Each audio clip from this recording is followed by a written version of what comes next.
Time to hit the jackpot because you're listening to How to Bet, hosted by Daryl Fine and Sean Miller, breaking down betting into 4 categories to help you stay ahead of the game, sharing their thoughts, opinions, and analysis on how to bet it, where to bet it, and who to bet on. Now here are your hosts, Daryl Fine and Sean Miller. Hello, everyone, and welcome to How to Bet, our howtobet.com podcast. I'm Daryl Fine along with Sean, the Genius Miller. The Super Bowl right around the corner. They're going to get that week off. And Sean, that's always hype week. I can't stand hype week. I like it better when they played the following week. But remember to leave comments. You watching on YouTube, leave comments, good or bad. We want to engage. We want to engage with you. So leave comments and ask for merchandise. We'll get you out merchandise. As a matter of fact. We got some swag. Yeah, as a matter of fact, let's do first 3 people that engage with us this week, leave comments. We're going to get you out some swag. So make sure you send also your address just in case you are one of those 3 people to win. We'll get you out some swag. So the first 3 people engage with us and leave a comment, whether it's good or bad. Even if you leave a comment, hey, you guys suck, we're still going to send you merchandise. How about that? That's how good we are. That's how strong, how tough-minded we are here at howtobet.com. So we got a lot of. I didn't have my coffee this morning. We got a lot of shots. I want to give a shout because it's not just on YouTube. You know, sometimes it's on Instagram, sometimes on Twitter, and I just want to give a quick shout to some people that have been really supportive. Shout it out, my brother. Yeah, definitely. You know, the guys in one of the chats. First, my man Lucas from Poland. I talked about him last week. Polish Lucas. I did a story about him. He's a Bengals fan, right? No, Cardinals. A Cardinals fan. Okay, sorry. I did because it's Polish colors. I did a story about him on NJ.com last year because he would tune into these games and watch Lawrence because it was the same colors, as the Cardinals. So I got you. It was pretty cool. He stays up until 12 o'clock at night to watch these games. But he was looking at your belt last week and said he wants to challenge. He wants to get in a league with you next year, fantasy football. He's a big fantasy football guy, a big hockey guy. Lucas at Clean Sheeterson on Twitter. Lucas will take your money. Yeah, no problem. Yeah, he definitely wants to get in. Yeah. Jamie, obviously. Give me Lucas's email. We'll get it. All right, I got you. We'll get that done. Lucas, so send me your stuff. Sir Handsome and Jamie, Miguel Zebra Watch, who's in he's in Africa he's also watching coming it. After me. That's right. Balig, Stephen Papadom Hands. One of the guys, Joe.com, who's a Vancouver guy. He's very sportive. He's not. I love Vancouver. He's starting to learn about betting, so he's been watching the show a lot. Obviously, Daniel, Manu, Dan, and the big one, Joseph. They call him Fraggles at Guy 81. He's a guy who's been betting and he's been following the show basically since the beginning, and he's been following our bets. So he's made some money. You're welcome. Yeah. Dr. Cass Ole, who's in Louisiana. By the way, Louisiana has some legal betting now. Yes. So that's big for him down there. He doesn't have any time because he's a doctor. My man CR, Ali Rowe, and Amar. So, these guys have all been, supporting us a lot. So, reach out. Feel free to reach out to me. If you leave too. a comment, we'll send you some gear. So, but definitely, Lucas was one saying specifically. Are these all soccer guys too? Is that the deal? Yeah, they're all. That's probably why I haven't heard from them. Yeah. But Jamie's a big hockey guy. He's a big Leafs guy. Joe's obviously in Vancouver. That's when I got into with the nerd, with our producer. Yeah, the hockey guy. Telling me about how can I not love the Canadians jersey or sweater, depending if you're Canadian, more than the Maple Leafs home white. The Maple Leafs home white with the blue leaf is the classiest sweater, jersey, whatever you want to call it in hockey, in my opinion. And Lucas is an Oilers fan. I look their jersey is pretty sweet as well, the white Oilers jersey. So, and obviously, big in the 80s. Yeah, bring it. These guys have been pretty good. We're getting a lot of support, obviously, and then, obviously from the by the book bet Yes. people. By the book bet. By the way, Chris Cheon will be on with us a little later on in the show from By the Book Bets. Meg will be on. Meg McDonald will be on at some point in the future Next when we week. switch the hours and stuff. Also, we have next week. I was going to do it this week, but I think it'll be better next week. We're going to have Jake Conaway from 717 Tickets. He's going to talk about the secondary ticket market, what's going on with the Super Bowl tickets. I don't know if you know, I was with StubHub for years, 10, 12 years. I was with StubHub. I was in New York. So you were originally in my phone as StubHub Daryl. Is that right? Yeah. That's a while ago, man. Yeah, that was a long time. The cheapest tickets right now. You want me to go through this? Sure, go ahead. SeatGeek $5,999, Vivid $52.60, StubHub $6,500, NFL Ticket Exchange $66.42. The most expensive tickets right now are $104,000. Wow. And I know this just from experience from being, as I said, I was a regional manager for StubHub for years, and unlike other events, just in case you're looking in the secondary market, unlike other events, these tickets really don't go down as the game gets closer. Here's the thing, too. I mean, you got a home team in Los Angeles, of all places. Yeah. It's like the place to be seen against a team that hasn't been in the Super Bowl in like 34 years. With an outstanding following now that they're winning. Yep. And that place will be packed with Cincinnati Bengal fans. Yeah, so guess what? You're not, the Bengals fans, they haven't, I mean, there's a whole generation of Bengals fans that have never seen them play in the Super Bowl. So guess what? They're paying to get to, it's a once in a lifetime. And you have thousands of fans that just go to the Super Bowl every year that don't have allegiance for one team or the other. So yes, it's not going to be an easy ticket. Prices won't come down drastically. In England, it's a big thing. If you're Manchester United, obviously, and other fans, it's the big thing to get in for free. You try to get in the game, like they jib the game. They call it. Where the tickets come down, you mean? No, they sneak into the game. They try to do it. It's a badge of honor. Yeah. We don't promote trespassing. No, of course not. We don't promote that. The crazy thing was, when I was over in England for the Chelsea United match, and obviously the tickets were crazy. Like they were going for £700, and so. There was no tickets. Like you couldn't find. Like I was gonna pay, and the people were just like, "Listen, there's no tickets." Like I can't even.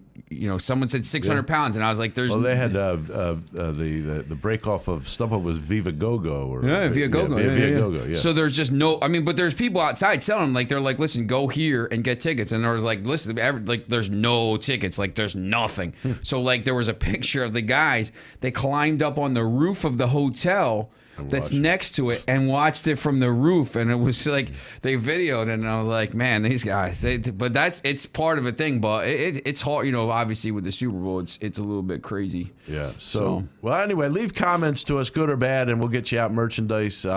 Also, go down a little further while you're watching on YouTube. Go down a little further. Hit the links, the description, in the description box. Those links, they're going to take you to Sean the Genius Miller's preview of the big game, and again, the hype this week. For me, the hype for bettors. Here's what usually happens for bettors: they get into the hype, especially if you're on the favorite.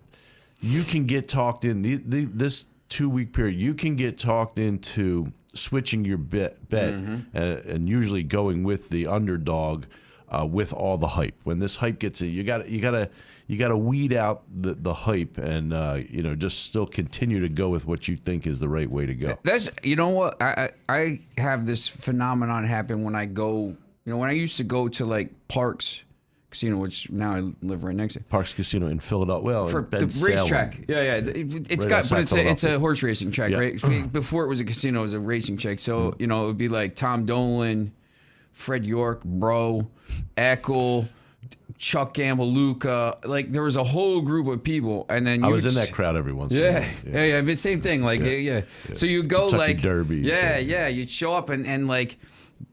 Bro would say one thing, and Tommy would say something else, and Eckel would say something else, and you're like listening to all this information, and it all sounds good, and you're like, and then like everybody, you end up missing it because like you took something for a thing instead of just listening to your own. Yeah. So you gotta like same thing here. Yeah, you gotta kind of whittle it down to. And you know, a lot of it, you know, watching something on Curiosity Channel, like a lot of it is gut instinct. Like, what do you think is, you know, last week I switched my pick from the 49ers to the Rams. And, you know, I took them at 2.5, so I ended up winning. So, you know, we both won. I had them at 3.5. And 3.5, in the middle. Yeah. So, you know, it's something where, like, I bet them down to 2.5. I just thought it was a gut feeling. And Sean McVay was terrible, and Kyle Shanahan's been awful in the fourth quarter of games. He's been outscored 55-0 in his last 3 losses, including the Super Bowl against the Chiefs. Absolutely terrible play calling. The Sean McVay, I have no idea what he was doing. They won the game because of the dropped interception that would have been, which I feel terrible because I'm sure the guy feels awful, but like, you know, make a play. And, you know, the fact that both teams' play calling was terrible, but Matthew Stafford made a couple plays. You know, and Cooper Kupp. I was going to say, with all the coaching, the Patriots really, you could see, and they didn't have a great team. Mac Jones wasn't ready, although everybody just, you know, gave this guy the crown. He wasn't ready yet. But the Patriots have such an advantage with their head coach. The Bengals guy's a good coach. Well, it looks like he's doing a good job right now, for sure. Yeah, here's the thing, too. Like, once again, you know, I talked about this on By the Book.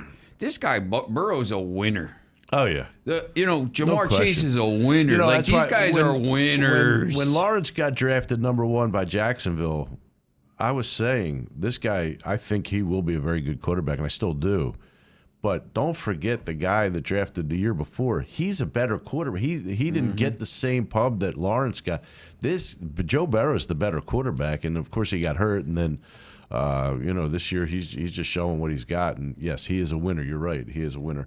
Hey, remember, bet with your head, not with your heart. You know, you could bet for entertainment purposes. You can bet to make money. Both can be done, but bet with your head, not with your heart. If you have, or if you think you have, or if you know someone that has, or think has a gambling problem, there is help out there, including 1-800-GAMBLER.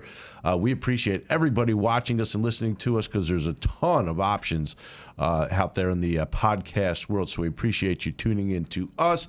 You on YouTube, remember to hit that subscribe button, like bell, notification bell, that subscribe. Hit that subscribe button. We appreciate that. Remember to do that for us.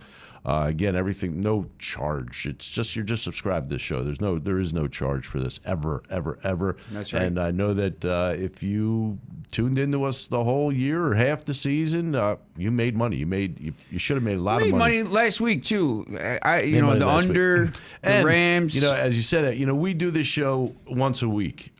We don't do it live here, you know, during the games or anything. So I could tell you now, I hit prop bets. I hit one terrific prop. The best prop bet I hit, I hit 5 prop bets last week, and the best one was Kelsey anytime touchdown, Hill anytime touchdown, Chase anytime touchdown, and Burrow 250 or over passing yards. Guess what? Landed on 250. So that was sweet at plus 600. So yeah, good for me. Hey, we're going to come back. We will be joined by Chris Cheon later in the show, and we're going to run down some of the opening player props and of course the opening lines for the big game. We'll do it all after this.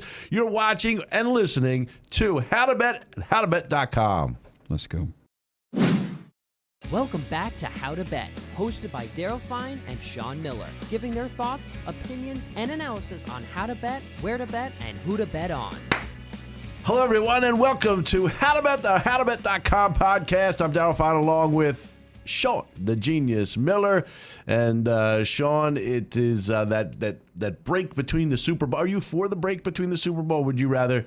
Not too long ago, I remember they I know why they do it. Went right into the game. They didn't have that week off. They only did that for a couple years, though. Yeah, I know why they do it. I don't think I like this week. You know, I feel like they did that when they did 8. They used to do 18 weeks, and they had 2 buys. And they would do it. You know, you'd still play 16 games, so they would do it. So now, it's a little bit later in the season now. Yeah. You're into the middle of February. Next thing you know, we're going to be in like March playing.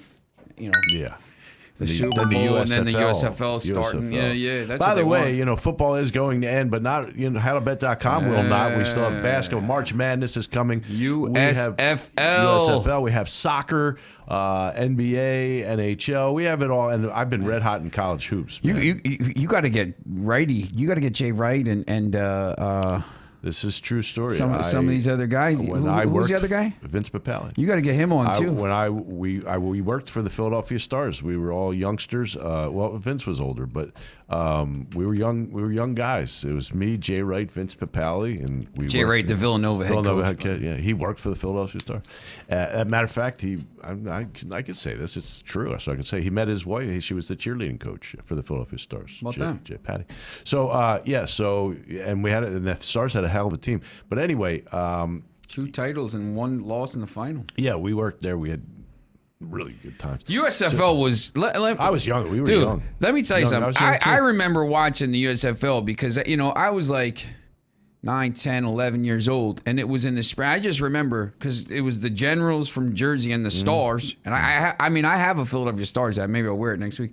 I remember watching it, and I loved that league. Man, the league was crazy. The games were crazy. Yeah. They're offensive. It's like and then AFL football before the, And then our guy had to ruin it. I'm not saying his name because I don't want him to mention. We don't get political. Yeah. We don't get political. Anyway, so yes, they had some good teams, good players on the Stars for sure, and a great staff.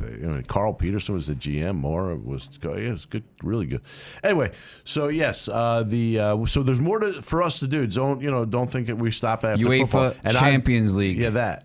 And I've been hot with college basketball, man. I've been red hot. I had 4 of my last 5. My only loser was San Francisco, who had a 17-point. There were 2-point favorite, 17-point lead at halftime against St. Mary's.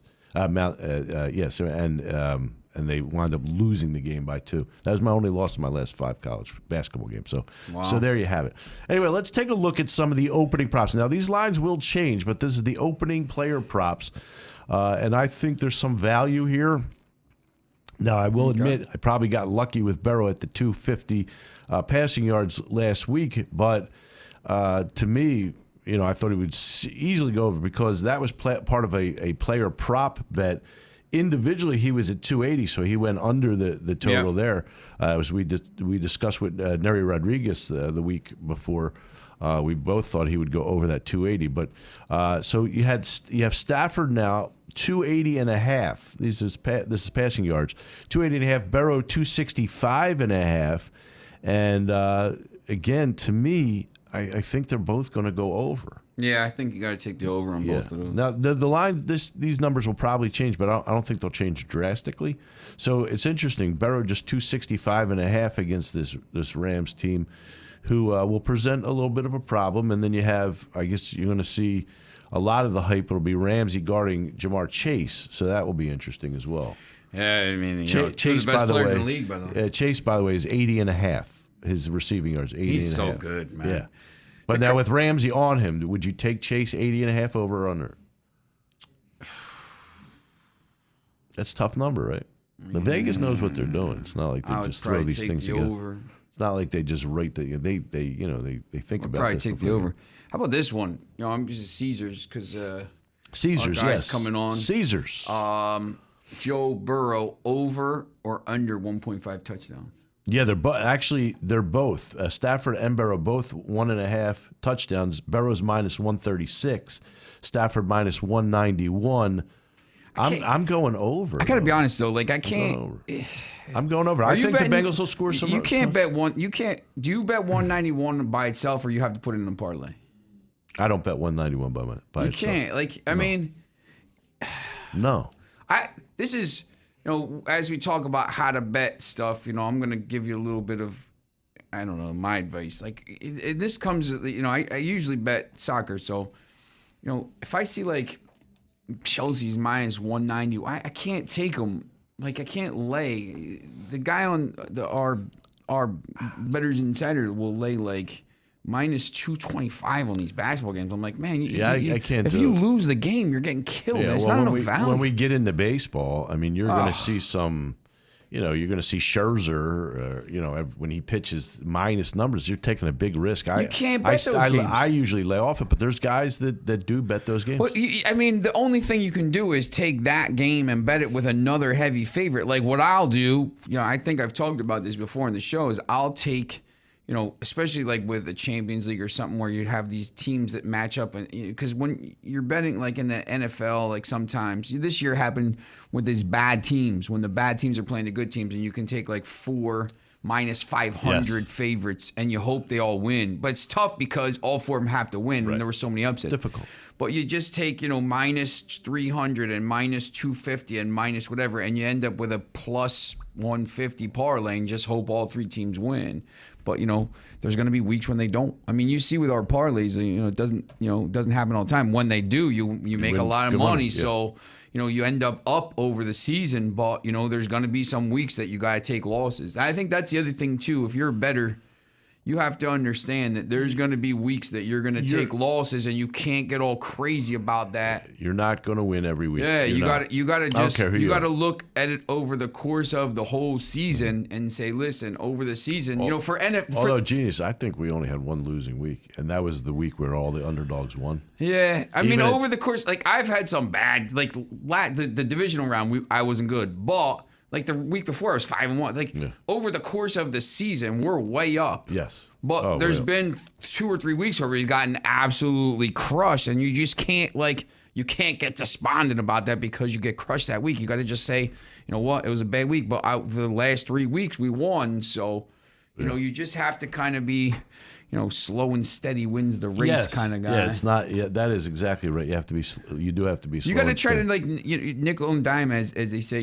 If I always say, for me, like if I'm betting, if I win $50 a day, I'm happy because at the end of the week you're up $350. Yeah. Like I'm not trying to win $5 grand. So, again, some people do it for entertainment. Some people do it to make money, and you can do it either way. But again, that's what we always say. But with your head, not with your heart. Yeah, but if you're with these prop bets, one of my buddies, he puts $2 and $5 on him, and whatever he wins, you want to do. But he ends up, if he's up $75, that's for him. That's like pocket money for the week or whatever it is. Food money, drinking money, whatever. Good day's work. Yeah, exactly. Yep.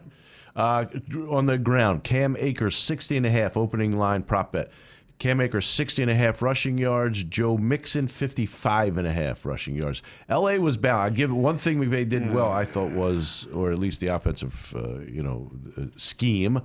They had a pretty good balance with run and pass the last couple of weeks. So. I would rather take Mixon on total yards if they had it because he catches a lot. I'm sure you'll find it. It's just not up yet. A lot of the balls out of the backfield. So sometimes they use they're like the Patriots a little bit. They use those short passes. He'll catch passes, and he's the only. Well, Pirine actually caught a pass for a touch, but so he got involved a little bit. But how about this as far as value? Can you see Akers or Mixon going over 100 rushing yards? Because if they do. Nah. Akers is plus 425 and Mixon plus 475. Can you see it? It's a value bet. I don't know if I see it against the Rams defense. Yeah. I think Cincinnati maybe is a little banged up. I mean, maybe they'll be healthy by the time the game comes around, but I don't know. I don't think I would take that. I'd rather take the total receiving yards. I think it's going to be a passing game. Well, receiving Cooper Kupp uncoverable. Uncoverable Cooper Kupp 105.5. Yeah, you can't take the under. Can't take the under, right? Uncoverable. Chase, we mentioned 80.5. Some more Cincinnati Bengals. T. Higgins 70.5. Beckham was monster last game. He's been terrific. What a I'd find. say this. You know what? This is the one thing I'll say about the Rams. They basically every year they mortgage the future. Like they don't have any first round draft picks. They brought in Stafford, Von Miller, Jalen Ramsey, Odell Beckham. I mean, this team is built to win right now and next year. Absolutely. And they're in the Super Bowl and they have a chance. If they win the Super Bowl, then it was worth whatever draft picks You get like I always say that stuff like for the Broncos when they won the Super Bowl, whatever that they can do whatever they for the next 5 years. It doesn't matter. They won the Super Bowl. Hey, the Eagles are still hanging on to the Super Bowl. Oh yeah, no, They're like still, that's the thing. Still hanging on. Yeah. Harry Roseman and stuff. Still hanging on. Look, I think free lifetime pass. After winning. The Super Bowl. If you win a Super Bowl right now, if you're the Rams, because the Bengals I think are a team for the future. Which if they won, it would be great. If the Rams win the Super Bowl, it was all worth it. Yeah. Well, yes, they built this $5 billion stadium. That's what it's about. They're winning hosting Super the Bowls. Super Bowl. They're building this thing, and all of a sudden they're in the game and they're in the Super Bowl. Now, if they don't, then then it's a then it's a different ball. Yeah. Hey, we appreciate you watching and listening to us at howtobet.com. Go to howtobet.com. Leave comments, good or bad. If you want merchandise, ask for merchandise. Also, go a little further down. In the description box, hit those links to Sean the Genius Miller's. I didn't mind coffee. Sean the Miller Genius. Sean the Genius Miller's previews, injury updates, odds updates, and then exclusive offers to various books, sports books around the country. Remember to get there and also hit that subscribe button. Subscribe button. We appreciate that. Hit the subscribe button. It's absolutely free. You never have to pay for anything. We just want you to subscribe to us. Also, the like button, the notification bell. Do it all, and do it now. We'll be back with Chris Cheon from By the Book Bets after this. How to Bet, howtobet.com. Here we go. Welcome back to How to Bet or howtobet.com podcast. I'm Darryl Fine along with Sean the Genius Miller. And remember to leave comments. You're watching us on YouTube. Leave comments, good or bad. If you want merchandise, ask for it. We'll get it out to you. And, of course, a little further down, go to that description box. Hit those links. That's where you're going to find Sean the Genius Miller's previews, injury reports, odds updates, everything you need to know, including various sports books are giving exclusive offers at howtobet.com. So get there early and often. And now I am delighted to welcome in our guest, Chris Cheon from By the Book Bets. By the Book Bets, you can see them at 5 p.m. Eastern Time on the Monumental Sports Network. Chris, welcome aboard. It is our pleasure to have you along with us today. Thank you so much for having me. A young Chris to be would have been thrilled to know that he was joining a radio station at Rider University as near and dear to my home there in Hillsborough, New Jersey. You guys sounding great, having a great looking studio there. No doubt. Excited to talk some football. Well, thanks. Yeah, it's state of the art. They do a great job here. Props to John Moses, who runs this whole damn thing. So, yeah. So, Chris, I think let's just start with last week. I guess everybody's a little shocked that the Bengals will be going to the Super Bowl, not because they're not a good team. They're a good team. Just that I think Kansas City looked like they were on a roll, and I didn't think anybody was going to beat them.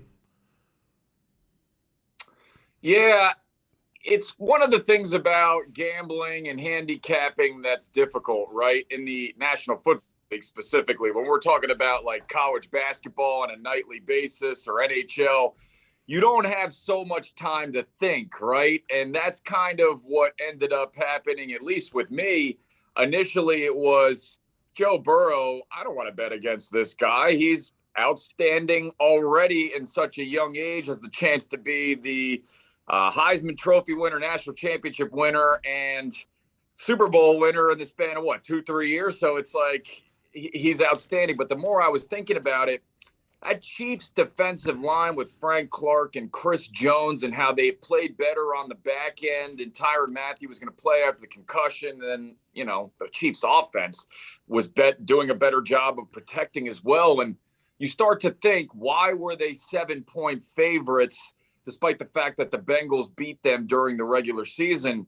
And that's what I kind of couldn't wrap my head around. But to me, it just came down to, since watching Joe Burrow at LSU and rewatching during the pandemic a lot of LSU's games, this guy is just, what else can I say about him? He makes the big throws. The only thing I didn't like he did in the AFC Championship game was on the very first drive, he tried to force a pass into his receiver when he was double covered. It was the Chiefs' first drive. And to me, I said to myself, That's nerves, I think. He's trying to be a hero too quickly. He's got to settle down. And he basically did immediately on the road at Arrowhead Stadium. So I'm just, delighted to kind of see Burrow and the maturation process now as he is in the Super Bowl. He's kind of the headliner in this new era of quarterbacks here. It's kind of like, I don't know if you guys are wrestling fans, but Evolution.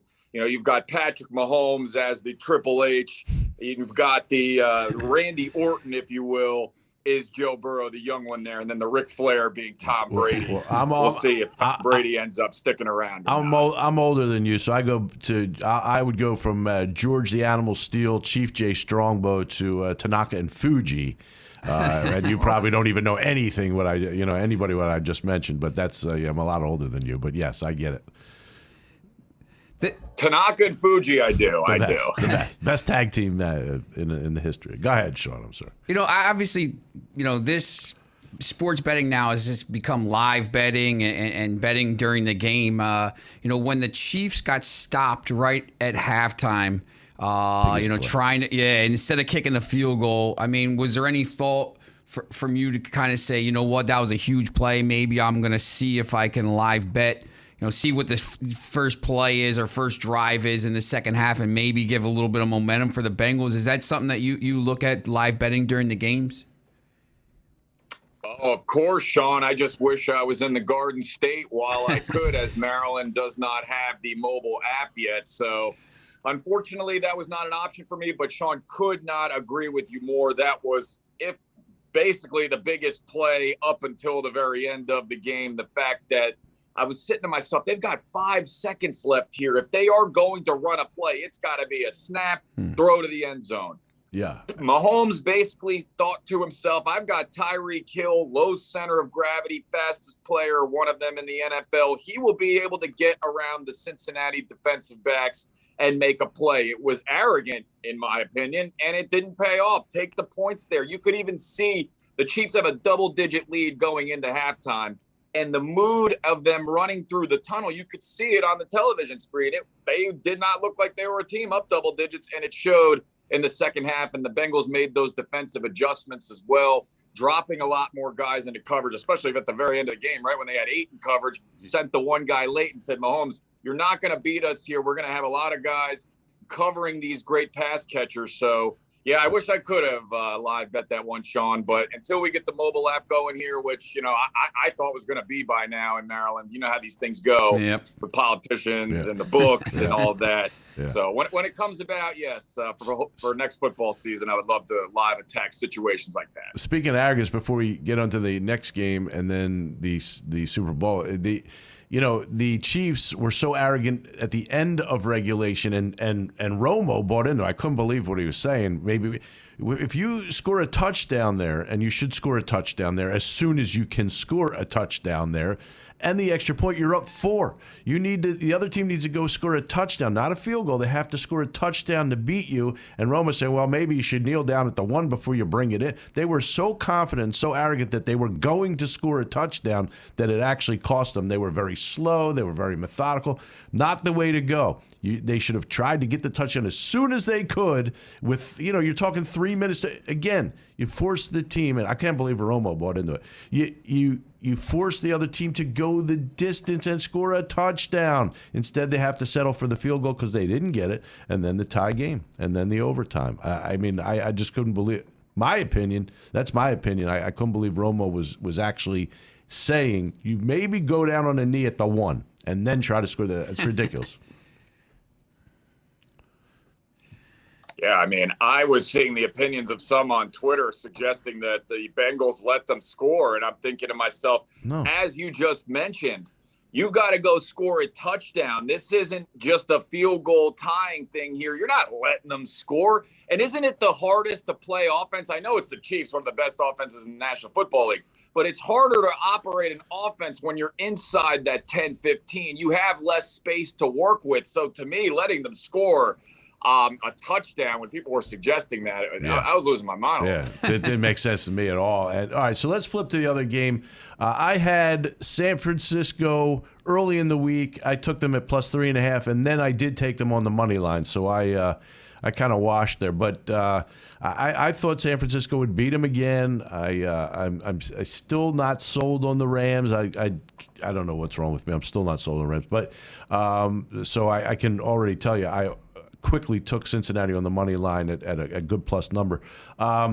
But it's you got to give credit to the Rams for hanging in there. It did look like they were going to lose the game, and Tart, if he makes that interception, they probably do lose the game. But give them credit; they stayed, with their scheme, a good balance of run and pass, and they have one of the most incredible weapons in Cooper Kupp, who just is uncoverable at this point.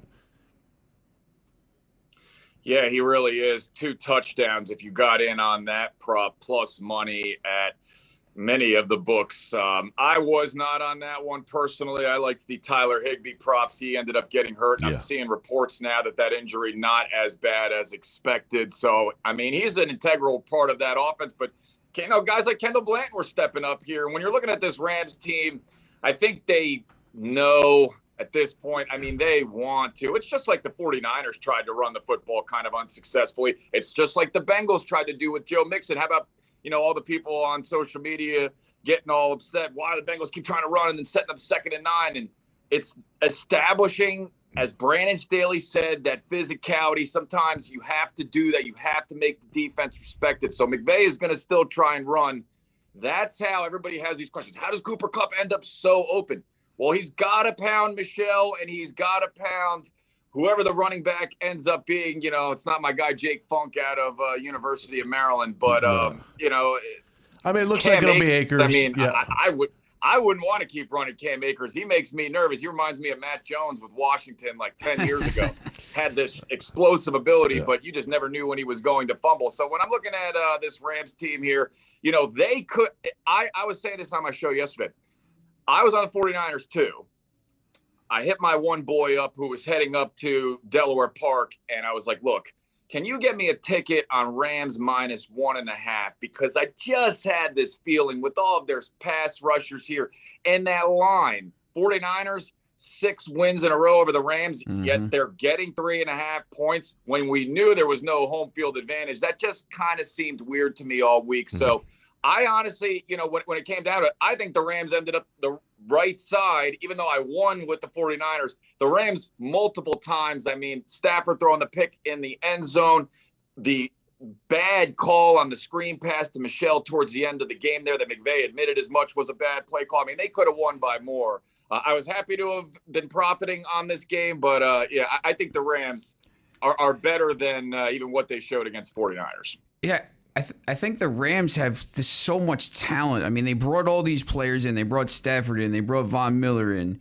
They got the players all over the field. I'm just like a little bit nervous about Sean McVay. I don't think he was great in the Super Bowl. The first Super Bowl when they only scored 3 points. And he would have gotten fried if they didn't win that game. The challenges were terrible. The play calling was terrible. I mean, it was only. I mean, Kyle Shanahan's been outscored 55-0 in his last 3 losses, so it was up against him. But are you a little nervous about his coaching or play calling in this going into this game, even though he has all these weapons? Little. He kind of reminds me of like my generation, right? Like we like to, go, having the coffee in Starbucks and, that sort of, I like the fast-paced nature of how he does operate, but sometimes I think he needs to take a step back, like with the challenge, right? Yeah. You didn't like the spot. It wasn't favorable towards you. Okay, what's that challenge going to do? Are they really going to look at it and go, oh, yeah, I'm going to give you the extra inch or 2 there? I think we all know that was a bad call there. Again, with that Brandon Staley mindset I mentioned a little bit earlier, being almost stubborn to it doesn't work either. I mean, that Week 18 matchup against 49ers that they lost, what was Michelle's stat line? 21 carries, 43 yards. I mean, on one hand, I know I'm saying you got to establish it for the physicality nature, but on the other hand, I mean, 1-yard gains over and over are just not going to help you win a football game. But I think overall, Matthew Stafford, to me, and the control he has on this offense, knowing where he wants to go and doing it without Robert Woods. How about that conversation earlier in the year when, he was struggling kind of in that little bit of a stretch? It was right when Robert Woods had gone down. So he was sort of learning who else he could trust outside of Cooper Kupp. And I think now that we're at the Super Bowl, he has found that with Odell Beckham Jr., who had himself a nice little game after having the drop early on. How about that? I was thinking to myself, oh, man, moment too big for OBJ, but he rebounded nicely and was a big part of what they did. Yeah, he was a huge get for them, as you said, replacing Robert Woods. Are you so right now the line stands at 4. The Rams are 4-point favorite. Joe, I guess we can't call him Broadway Joe, right? Because he's not from New York. But it just reminds me of like a Broadway guy. He's a cool Joe or something. He's cool so Joe. He's so calm. He's just he's so cool. Joe Burr is what people are calling him. Okay. Because he's got ice in his veins. Oh, Joe Burr. All right, nerd. All right. So I love when the nerd just hops in there. But hey, so 4 points. The Rams are 4 points. Joe Burr has something going on. Early line. I know there's hype. We're going to change our minds 42 different times before the game. But right now, as I said, I went and took the Bengals at a really good plus value on the money line because I really do think Joe Burr and the Bengals have something going on. Yeah, I love that, obviously. And I was listening to VSiN last week, and there was a reporter on from the New Orleans Times-Picayune or something of that nature talking about Joe Burrow in college and how they were up on one of these sort of either rinky-dink SEC teams or just, one of the non-conference teams, the cupcakes you play to get ready for the season. And they were up by like 5 touchdowns or something like that. And Joe Burrow was like unhappy, yelling at his teammates, and I wish I knew exactly the game, but the moral of the story, kind of like Ed Reed when he was with Miami. And if you ever watched the U documentary and stuff like that, like these players demand more out of their teammates, right? And makes their teammates around them better, elevates their level of play. I mean, the offensive line for the Bengals is not very good, right? But they protected last week. He just has a nature to him that, again, I can't explain kind of. I think the Bengals, the one thing that concerns me, the Rams open 3.5 at a lot of books. Yes. And now these are sports book, at least where I work. It's at 4.5 now.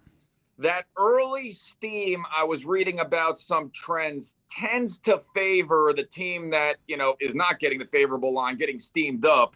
So that makes me kind of think the Rams could be the play there. But I have a hard time betting against Joe Burrow. I've seen Matthew Stafford fold before. I mean, he's playing great in the postseason right now, but who's to say that in the biggest stage, he doesn't have one of those pick sixes that he's been able to avoid here. So my lean right now is with the Bengals, but I have not formally made any sort of pick yet. Yeah, and I like I said, I saw value in that money line. I hopped on it quickly, but I could easily, as we look into it, we see injury reports, things like that. I could change the way I feel about it. Chris, just looking at some of the lines on Caesars for the some of the prop plays, I know there's some pretty decent value. Obviously, it's early in the week too, so there's obviously going to be the 1,000. I already took tails at plus 100, so tails never fails. I'm not a coin bet guy. What are there any kind of prop bets that stick out to you right now on Caesars or anywhere else?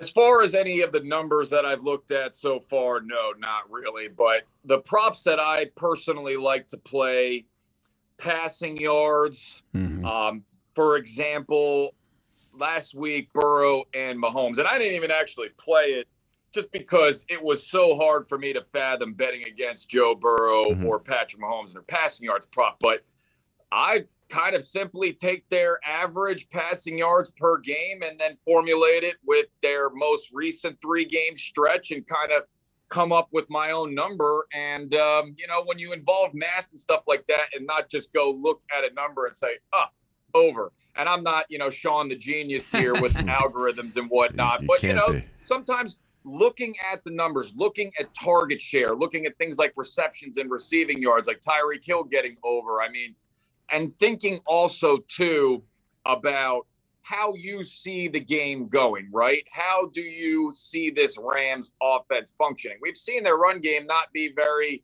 good over the course of the postseason. We know Matthew Stafford has to throw it. He was kind of throwing those ducks a little bit at the very end of the game. Troy Aikman was suggesting, maybe he's hurt. If that isn't even the case, he's got more than a week to get ready for this. So I would look at stuff like that, and Odell Beckham Jr.'s target share, which has just skyrocketed too. And then, things of that nature is kind of where I look personally. Will I do like a heads or tails kind of thing? Maybe. And, MVP will definitely be something that I look at as well with the short odds with the quarterbacks. Yeah, you want to be kind of sexy and pick a Von Miller to maybe win it again, or Aaron Donald or something like that. But, 4 out of the 5 past years, quarterback has won the award. So, yeah, for me, if I'm thinking that the Bengals are going to win, I'll take probably a ticket on Joe Burrow. Yeah, good choice there. Hey, Chris, before we let you go, let everybody know where they can find you each and every weeknight. Each and every weeknight. Find me on Monumental Sports Network. We've got a Twitter feed that streams the show 5 p.m. Eastern time. We have Sean on a weekly basis. This guy absolutely crushes it no matter what sport we throw his way. You can also watch our show too, buythebookbets.com. And check us out. We do, my co-host Meg, she does a great job of getting ready for college hoops. She's been crushing her picks with college basketball lately, no doubt. Yeah, I'd like to talk to her. I've been red hot with the college hoops as well. Hey, thanks for coming on. We really appreciate it, Chris, and we'll look forward to buy the bet books. Buy the book bets for sure. I had my coffee yet. Buy the book bets. Yes, we look forward to that. And again, really thank you for coming on. Thank you, fellas. Have a great day. You too. You too. Hey, thanks to Chris Cheon. And remember, you watching us on YouTube, hit that subscribe button, the like bell, notification bell. Get it all done for us. We appreciate that. When we come back, we're going to take our quick look at the Super Bowl odds, and we'll give you our little precursor coming on this upcoming, the big game out at SoFi. We'll do it all. You already gave this. your pick. Yeah, I did. Well, I could change. I did mine on the money line, but there's other ways to bet on that Super Bowl. Back after this, howtobet.com. Let's go. Let's take it back to How to Bet, hosted by gambling masterminds Daryl Fine and Sean Miller. Hello, everyone, and welcome to How to Bet, or howtobet.com podcast. I'm Daryl Fine, along with Sean, the Genius Miller, and it is time for our Super Bowl preview, I guess it is. Although we're not ready yet, really, to release our picks because we still have 2 weeks before the game. It's ridiculous. So we're gonna we're gonna hold that back, but we're gonna give you some opinion on this big game. And Sean the Genius Miller, remember to go. You watching on YouTube, go down to that description box, click on those links. That's where you're going to find his previews, injury updates, odds updates, everything you need to know, and includes exclusive offers from various sports books around the country. So get there early and often. And remember to leave comments, good or bad. Ask for merchandise. We'll get it out to you. So, yes, that's what you've got to do for us. Got to give Caesars a little plug there. Yeah, Obviously, Caesars. Go to howtobet.com and get on that link to Caesars. It's interesting because that Buy the Book Bets. We had Chris Cheon from Buy the Book Bets on. And when you see like the beginning of the show, you'll see a camera and it looks down into the bar Caesars, where the sports book is in the arena. Yeah. Where the Wizards and the Capitals play. Yeah. I still call them the Bullets, but can't call them that That's anymore. a long time ago. That's Wes Imagine that call. Earl Monroe. Washington D.C.'s team was called the Washington Bullets. Yeah. Well, it's probably if you know, you know. It's funny. If you know, It's you know. probably going to be better than whatever the football team is going to be called, which is being released tomorrow when we're recording this. Okay. So, all right, nerd. even though it's already been leaked, because it's going to be the Commanders, because That, by the way, is a horrible name. Yeah. I mean, that's horrible. I like Washington, what is it, the Sentinels from Any Given Sunday? Is that Also what a it is? horrible name. So how do you market that? That's terrible. But anyway. It's got to be something military Washington related. Commander in Chiefs. Well, you can't do that because Kansas City. But anyway, it's a bad name. Washington Bad Admirals, name, maybe? bad name, bad team. All right, so bad name, bad team. So the Rams open up at 3.5, now 4.5 places. Depends where you look. The Bengals are that niche team that everybody roots for the underdog here, Sean, and it is a team with Joe Cool everything seems to be going right for them. They in my opinion, they've already beaten the best team in football in Kansas City. Kansas City made a few mistakes along the way that cost them, and it shows you that. And even the week before, it shows you cannot make mistakes against the Cincinnati team. They'll make you pay. I thought it maybe was a year too early for Cincinnati. I did too. But they're here. Now you're here. You got to win the game. Yeah. You can't. If you lose and you say, we'll get back. It's hard to get to the Super Bowl. I mean, you can't. You don't have a lot of chances. You have to get to the game and win the game. You get there. You got to win. Pat Mahomes. People thought he'd have 4 rings by now. It's hard. It is hard. He's gotten there, but he's. It's hard to win. So it's one of those things where don't think. That's why when people say dynasties, no, it's not. It's impossible. That is hard, man. NFL is made to destroy dynasties. There was only one Tom Brady, and there'll always only be one Tom Brady. Here's the Remember problem with it. I mean, Tampa Bay. They mortgaged everything once again to bring Brady back this year, so they don't win it, and now the whole team has to be blown up because that team is in trouble. You can't keep these teams together in the NFL now because of the salary cap and all this stuff. I mean, it's just impossible. So they could go first to worst.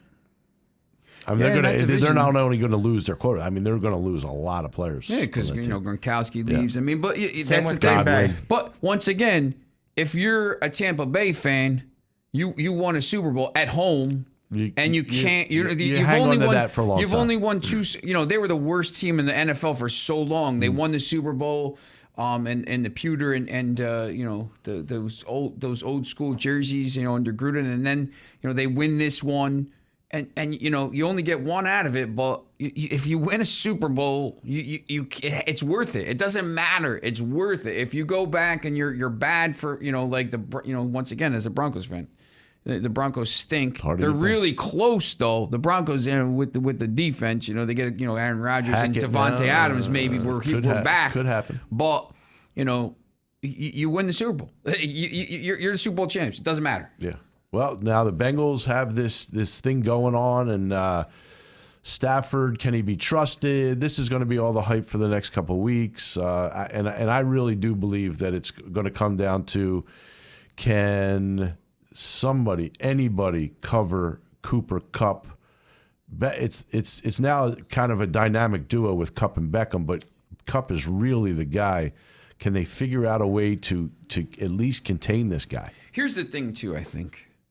When you look at the defense of the Rams, Aaron Donald's unbelievable. He's best defensive player in the last decade, easily. Yeah. Von Miller, Super Bowl MVP. You got Jalen Ramsey. I mean, you got players all over the field. There other, the other guy on the. I always forget his name. Philip, the other linebacker that goes on the other side. Yes, I'll remember it. Sorry, man. Now you got me because I'm drawing a blank too. Leonard Floyd. Sorry. Yeah. You got Leonard Floyd on one side and Von Miller on the other, and Aaron Donald in the middle. I just, and just watching that Tennessee game against the Bengals, and you saw like Joe Burrow won the game, but I mean their line is not good. No, and in this game. See, that's the thing. I think, when he was talking about, when Chris was talking about Super Bowl MVPs, and Von Miller obviously won one in a game where the Broncos were just unbelievable. They basically ruined Cam Newton's career after that. He was MVP that year, and he's been terrible since. He was just shell-shocked in that game. They were chasing him around like crazy. Von Miller hit him 100 times. I can see this kind of game where the Rams are just going to be in the backfield every play. I could see it playing out exactly like that Denver game where it's like 24-10 and the Rams are in the backfield all the time and they're hitting Joe Burrow and, he's just going to be under pressure because we've seen it. He won that game against the Titans, but that's the blueprint. I think we'll see a lot of quick hitters. I think you'll see Mixon out of the backfield. I do think that they will have to do something to to contain or at least keep the pressure off them by, and they're going to have to try to establish a run, which is not, as we saw, is not very easy to do against the Rams as San Francisco. I really did think San Francisco would be able to establish a run. They could not.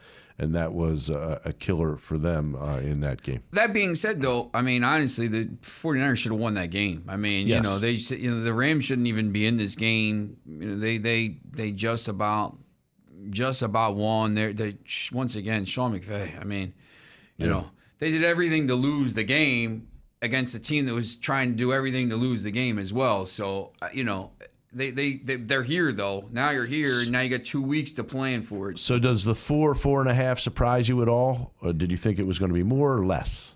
Or do you think that's the right number? Nah, it's probably the right number. I mean, the Rams haven't been really favored that much in any of these games. I mean, when you look at them, I mean, they haven't been great in any of these games. I mean, every game's been It's been close. Yeah. I mean, they don't blow anybody out. They looked like they were going to blow Tampa out, and then they gave it back and actually became lucky to win that game. So I mean, look at these games. I mean, you just look. Rams Ravens 20-19, Rams Vikings 30-23, 27-24 loss. I mean, they blew out the Cardinals because they weren't ready. But every game, bar a couple games against some of these bad teams, have been close or losses. So they don't beat the Lions tough. I mean, obviously they beat the Giants, but they've played a lot of close games. So I think that's probably about right. All right, so next week we're going to break it down. Remember, when the football season's over, that's not when we end. We just kind of keep on going. When the NFL season's over. When the NFL season's over, USFL's coming into play. We got more football. We have soccer. We have March Madness. We have NBA, NHL. We're going to do it all. So don't think we're leaving after the NFL season's over. What about baseball? Baseball, could there be baseball?